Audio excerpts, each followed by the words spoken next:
Pemimpin yang efektif adalah pemimpin yang mampu menyesuaikan kepemimpinannya di dalam situasi dan kondisi tertentu.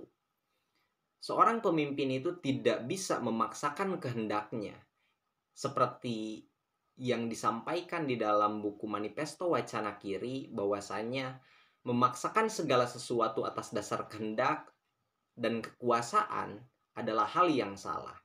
Seharusnya kader-kader di dalamnya itu diberikan keleluasaan untuk berpikir, diberikan kebebasan untuk berekspresi, guna membuat inovasi-inovasi baru di dalam organisasi untuk mencapai tujuan organisasi itu sendiri. Welcome to Kamar Pergerakan.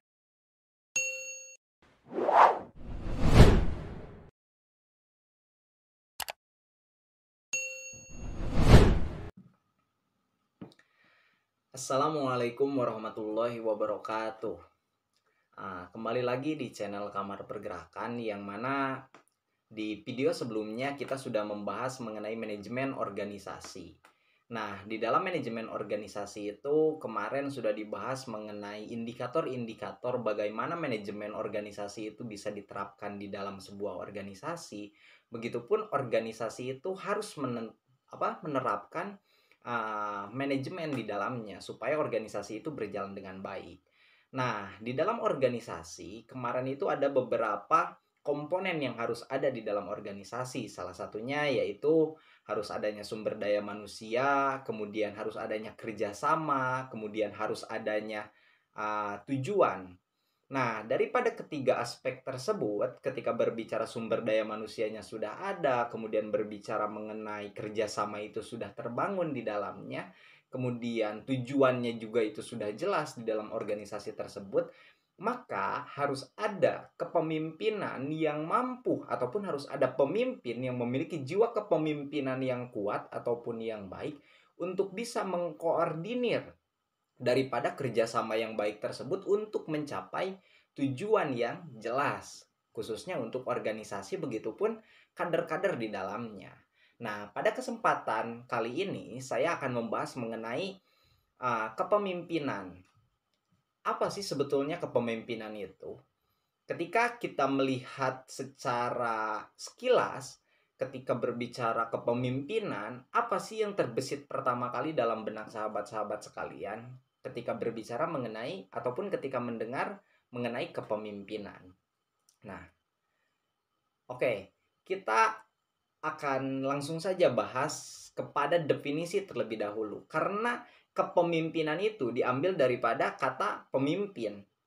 Nah, secara definisi, kepemimpinan itu adalah sebuah kemampuan atau kekuatan di dalam diri seseorang untuk memimpin dan mempengaruhi orang lain dalam hal bekerja. Dalam hal bekerja di dalam sebuah organisasi, di mana tujuannya itu untuk mencapai target ataupun goals yang telah ditentukan di dalam sebuah organisasi. Maka dari itu, jiwa kepemimpinan seorang pemimpin di dalam sebuah organisasi itu sangat penting. Karena apa? Dia itu memiliki kemampuan untuk mengkoordinir, kemampuan untuk mempengaruhi orang lain, anggota-anggotanya, untuk bisa mengikuti ataupun mengikuti kepada tujuan ataupun kepada program yang sudah dia atur untuk mencapai target atau tujuan-tujuan yang sudah disepakati. Nah, itu secara definisi kepemimpinan itu sendiri. Adapun berbicara mengenai pemimpin, apa itu pemimpin? Ketika barusan itu kepemimpinan merupakan jiwa ataupun merupakan karakter daripada individu seorang pemimpin, maka pemimpin itu adalah individu atau seseorang yang diberi kepercayaan oleh anggota-anggotanya ataupun oleh masyarakat sebagai ketua ataupun sebagai kepala di dalam sebuah sistem ataupun struktur organisasi, yang mana di dalam sistem ataupun struktur organisasi tersebut dia memiliki tanggung jawab untuk memimpin. Maka dari itu, seorang pemimpin yang sudah diberikan kepercayaan, diberikan tanggung jawab di dalam sebuah struktur organisasi, harus memiliki jiwa kepemimpinan yang baik. Agar apa? Agar organisasi yang dipimpinnya itu tidak hancur. Begitupun dengan anggota-anggota di dalamnya, kader-kader yang ada di dalam organisasinya juga merasa puas dengan kepemimpinan yang dia miliki, khususnya dalam proses memimpin di dalam sebuah instansi organisasi. Nah, itu secara definisi daripada pemimpin. Maka dari itu, antara pemimpin dan kepemimpinan merupakan dua sisi yang saling berkesinambungan, karena pada dasarnya pemimpin itu harus memiliki karakter atau memiliki jiwa kepemimpinan yang baik. Begitupun kepemimpinan itu bisa dimiliki oleh seorang pemimpin ketika itu terus diasah, ketika itu terus dilatih, hingga pada akhirnya apa yang menjadi harapan, cita-cita, dan tujuan daripada sebuah organisasi bisa tercapai. Nah, itu secara definisi daripada kepemimpinan dan pemimpin. Nah, selanjutnya, ketika kita tahu antara kepemimpinan dan pemimpin itu adalah satu hal yang saling berkesinambungan, maka secara umum seorang pemimpin ataupun bisa dikatakan leader memiliki aura karismatik di dalam dirinya. Kemudian memiliki visi misi yang jelas, mampu mengendalikan mampu mengendalikan apa yang dipimpinnya, kader-kader di dalamnya. Kemudian dia juga memiliki kemampuan dalam hal berkomunikasi, pandai melakukan hal komunikasi itu sendiri. Maka dari itu, seorang pemimpin itu harus betul-betul mempersiapkan dirinya, harus betul-betul mengasah kemampuannya itu. Namun, pemimpin yang paling efektif dikatakan adalah pemimpin yang mampu menyesuaikan gaya kepemimpinannya dan mampu beradaptasi tentunya itu dengan situasi-situasi tertentu. Jadi tidak bisa memaksakan kehendak ketika karakternya itu dia adalah seorang yang demokratis, dia itu selalu melakukan atau memberikan tawaran-tawaran kepada anggotanya. Tidak seperti itu juga, tetapi pemimpin yang paling efektif itu adalah pemimpin yang mampu beradaptasi dengan situasi dan kondisi yang sedang terjadi. Nah, itu adalah efektifnya seorang pemimpin. Nah, selanjutnya, ketika kita sudah mengetahui definisi daripada kepemimpinan, pemimpin itu apa, kepemimpinan itu apa, kemudian pemimpin yang efektif itu harus bagaimana dalam sebuah organisasi, nanti di bagian-bagian selanjutnya kita akan bahas kembali. Nah, tujuan daripada pemimpin itu apa sih? Ataupun tujuan daripada kepemimpinan lah. Lebih spesifiknya tujuan kepemimpinan itu apa? Yang pertama, tujuan daripada kepemimpinan itu adalah sarana untuk mencapai sebuah tujuan. Maksudnya apa? Maksudnya seorang pemimpin yang membawahi ataupun menjadi figur di dalam organisasi itu harus mampu mencapai tujuannya itu dengan bersama-sama, khususnya dengan kader-kadernya, dengan anggota-anggotanya. Karena apa? Secara umum, ketika berbicara mengenai seorang pemimpin memiliki tujuan sebagai sarana, kepemimpinan itu sebagai sarana untuk mencapai tujuan. Karena apa? Karena dengan adanya jiwa kepemimpinan yang baik, maka dia akan mampu mengkoordinir, akan mampu mengakomodir anggota-anggotanya, bawahan-bawahannya, kader-kader di dalamnya itu untuk tetap konsisten, untuk tetap berproses, untuk tetap berkesinambungan melakukan hal-hal kebaikan guna untuk mencapai tujuan organisasi tentunya. Kemudian daripada tujuan kader-kadernya sendiri di dalam organisasi itu yang sedang berproses. Karena pada dasarnya kepemimpinan yang baik itu adalah kepemimpinan yang mampu memberikan perhatian kepada anggota-anggotanya guna mereka itu bisa terus termotivasi untuk tetap bergerak.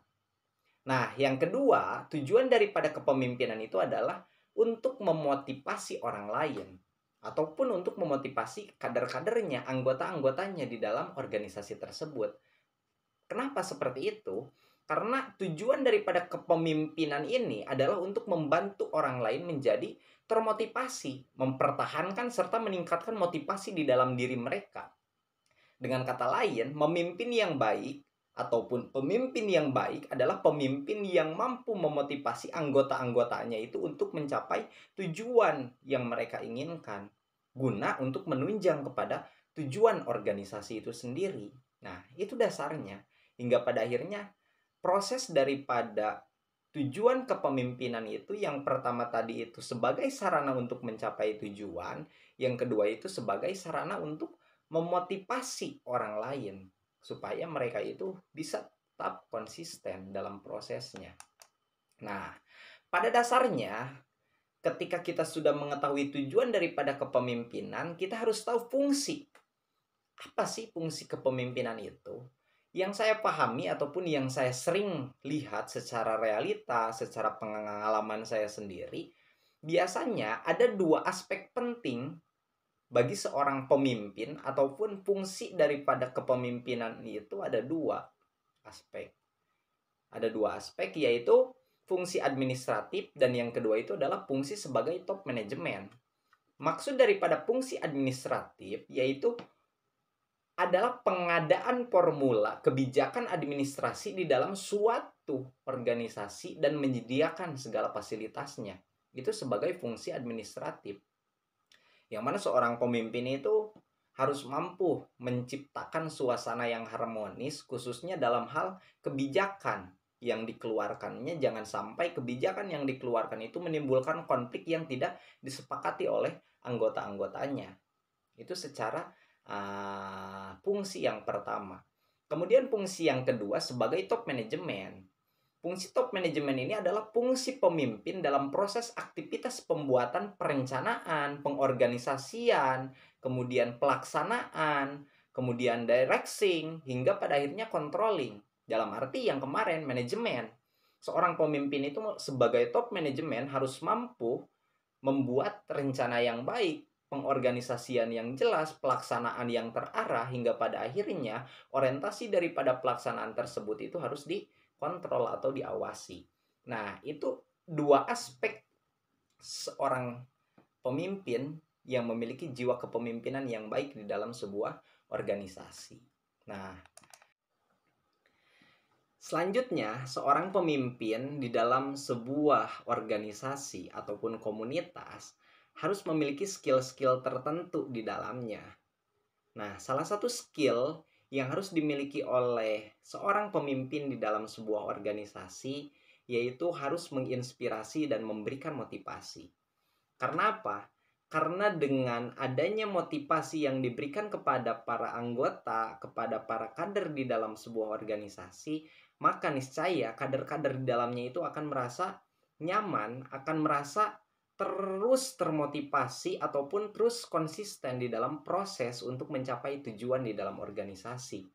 Seorang pemimpin harus menginspirasi karena apa? Karena dia itu adalah suri tauladan, adalah sosok yang difigurkan di dalam organisasi tersebut. Mana mungkin seorang pemimpin itu dicela oleh anggota-anggotanya ataupun tidak diikuti oleh anggota-anggotanya, ya pastilah organisasi itu akan kacau di dalamnya. Nah, selanjutnya skill daripada seorang pemimpin itu juga harus mampu berkomunikasi dengan baik. Harus mampu membangun jaringan, harus mampu berkomunikasi di internal organisasi itu sendiri, kemudian membangun jaringan ataupun komunikasi dengan pihak eksternal supaya apa? Organisasi itu tidak hanya diam di tempat ataupun melakukan kegiatan internal lagi, tetapi seorang pemimpin yang baik itu harus memiliki skill komunikasi yang baik juga, bukan hanya dengan pihak internal tetapi juga dengan pihak eksternal, guna untuk membangun jaringan, kemitraan dan lain sebagainya untuk organisasi itu terus berkembang ke arah yang lebih baik. Nah, itu skill yang kedua. Kemudian harus bersikap profesional di dalam organisasi itu. Toh kapan waktunya bercanda, kapan waktunya serius, itu harus mampu membedakan. Jangan sampai waktunya bercanda, seorang pemimpin itu selalu serius. Dan sebaliknya, ketika waktunya serius, seorang pemimpin itu malah bercanda. Maka seorang pemimpin itu harus mampu bersikap profesional di dalam pekerjaan ataupun kerja-kerja organisasi yang harus dikerjakan. Nah, itu skill yang ketiga. Kemudian harus memiliki sifat membangun kepada para anggota-anggotanya. Bagaimana caranya seorang pemimpin itu terus memberikan masukan-masukan kepada para anggotanya itu guna untuk terus bergerak, untuk terus berproses, guna untuk terus konsisten dalam mencapai tujuan. Baik itu tujuan personal kader-kadernya ataupun secara khusus tujuan organisasinya. Kemudian harus terus bekerja agar tujuan daripada apa yang telah ditetapkan itu tercapai. Jangan sampai seorang pemimpin itu hanya pandai mengkonsep, hanya pandai berbicara, tetapi ketika diajak bekerja, dia kebingungan harus melakukan apa terlebih dahulu. Dan pada akhirnya terus menginstruksikan kepada kadernya. Maka dari itu, oke lah demokrasi itu bagus, demokratis seorang pemimpin itu, tetapi ada kalanya seorang pemimpin itu harus memberikan contoh yang baik kepada para anggotanya dengan bekerja dengan penuh kesadaran dan penuh tanggung jawab di dalam organisasi itu. Nah, selain daripada itu, skill seorang pemimpin itu harus memiliki integritas dan kejujuran. Jangan sampai seorang pemimpin itu tidak memiliki integritas, bahkan kejujuran yang dia bawa pun itu tidak bisa dipertanggungjawabkan dalam memimpin sebuah organisasi. Maka seorang pemimpin yang baik itu harus memiliki skill kejujuran dan integritas. Nah, dia juga harus mampu introspeksi, harus mampu merefleksikan tentang permasalahan-permasalahan yang sudah terjadi, dan dia juga harus mampu untuk menyelesaikan persoalan ataupun permasalahan yang terjadi. Jangan sampai ketika ada permasalahan dibiarkan. Cobalah list permasalahan-permasalahan terkecil itu, kemudian selesaikan permasalahan itu, dan jadikan permasalahan-permasalahan sebelumnya itu untuk refleksi di masa yang akan datang. Dan yang terakhir, seorang pemimpin itu harus memiliki hubungan yang harmonis, hubungan yang erat dengan para kadernya, dengan para anggota-anggota di dalamnya. Guna apa? Guna seorang pemimpin itu menjadi panutan di dalam organisasi, dan dia mampu memberikan perlindungan, mampu memberikan kepercayaan kepada para anggota di dalamnya. Nah, itu skill-skill yang harus dimiliki oleh seorang pemimpin supaya organisasi itu bisa berjalan dengan baik. Dan yang terakhir, kita akan membahas mengenai gaya kepemimpinan. Tidak bisa saya sampaikan secara rinci ya keseluruhan. Di sini hanya membahas mengenai 4 gaya kepemimpinan di dalam sebuah organisasi. Yang pertama yaitu gaya kepemimpinan birokratis. Yang mana kepemimpinan birokratis itu segala sesuatu, kerja-kerja organisasi itu harus dilandaskan daripada apa saja yang sudah disepakati. Secara administratifnya itu bagaimana, kemudian secara pengelolaannya itu bagaimana, itu dikembalikan lagi kepada musyawarah anggota-anggotanya, supaya mereka semua itu bisa merasakan gerakan organisasi yang mereka lakukan itu bukan atas dasar keinginan daripada seorang pemimpin saja, tetapi menjadi keinginan bersama. Itu yang pertama. Kemudian gaya pemimpin ataupun gaya kepemimpinan yang kedua itu adalah otokratis. Yang mana gaya kepemimpinan otokratis itu adalah gaya kepemimpinan yang lebih memaksakan kehendak.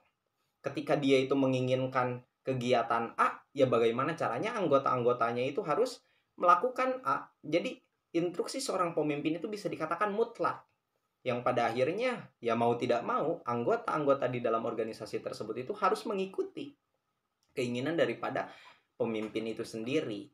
Nah, sedangkan saya membaca di dalam buku Manifesto Wacana Kiri, kata Aesnail dikatakan memaksakan segala sesuatu atas dasar kehendak dan kekuasaan adalah hal yang salah.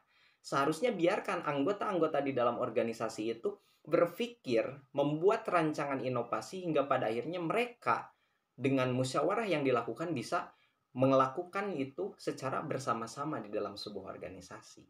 Nah, itu yang kedua. Kemudian gaya kepemimpinan yang ketiga adalah delegatif. Segala bentuk kerja-kerja organisasi yang pada akhirnya seorang pemimpin itu terus memberikan delegasi, memberikan wewenang kepada para orang yang dipercayainya, kepada para staf-stafnya. Coba lakukan A, lakukan B, wakili A, wakili B. Terus melakukan delegasi. Mendelegasikan wewenangnya itu kepada para anggotanya. Nah, itu yang ketiga. Kemudian yang terakhir adalah gaya kepemimpinan partisipatif. Yang mana gaya kepemimpinan partisipatif itu melibatkan seluruh kader, melibatkan semuanya, hingga pada akhirnya apa yang menjadi harapan organisasi itu bisa menjadi harapan kebersamaan, namun dalam konteks semua yang ada di dalam organisasi itu memaknai terlebih dahulu tentang apa yang seharusnya dia lakukan. Partisipasi daripada seluruh anggota mengenai agenda ataupun tujuan organisasi itu disampaikan dengan rinci, dan pada akhirnya kerja-kerja organisasi itu memang disampaikan ataupun dilakukan secara terus-menerus, dengan hal seorang pemimpin itu mampu memberikan memberikan partisipasinya, ataupun anggota-anggotanya itu mampu memberikan partisipasinya. Nah, sederhananya seperti itu. Apabila dibahas lebih rinci lagi, sebetulnya kalau kepemimpinan ini hanya perspektif teoritik ya. Kita tidak memasukkan dalam konteks perspektif agama. Kalau kita melihat pemimpin yang baik itu siapa, ya disitulah kita akan nanti bahas seharusnya. Tapi di sini kita membahas hanya dalam konteks teoritik, apa itu pemimpin, kemudian kepemimpinan, hingga pada akhirnya tujuan seorang pemimpin, aspek-aspek daripada fungsi pemimpin itu apa saja, dan skill apa saja, serta gaya kepemimpinan yang dimiliki oleh seorang pemimpin. Nah, mungkin itu yang bisa disampaikan pada video kali ini. Meskipun banyak hal yang belum saya bahas lebih dalam lagi tentang referensi daripada berbagai macam teori, tetapi inilah gambaran umum, khususnya gambaran umum terlebih dahulu mengenai teori kepemimpinan ataupun kepemimpinan itu sendiri seperti apa. Khususnya kepemimpinan yang efektif itu harus mampu, seorang pemimpin yang efektif itu harus mampu menyesuaikan dengan situasi dan kondisi yang tengah terjadi. Jangan sampai memaksakan segala sesuatu atas dasar kehendaknya sendiri. Itu saja, semoga bermanfaat. Jangan lupa like, komen, dan subscribe video ini. Mudah-mudahan bermanfaat. Teruslah hidup dan berkarya atau mati dalam kegelisahan, serta jadikan setiap orang sebagai guru dan setiap tempat sebagai sekolah. Wallahul muwaffiq ila aqwamit thoriq. Wassalamualaikum warahmatullahi wabarakatuh.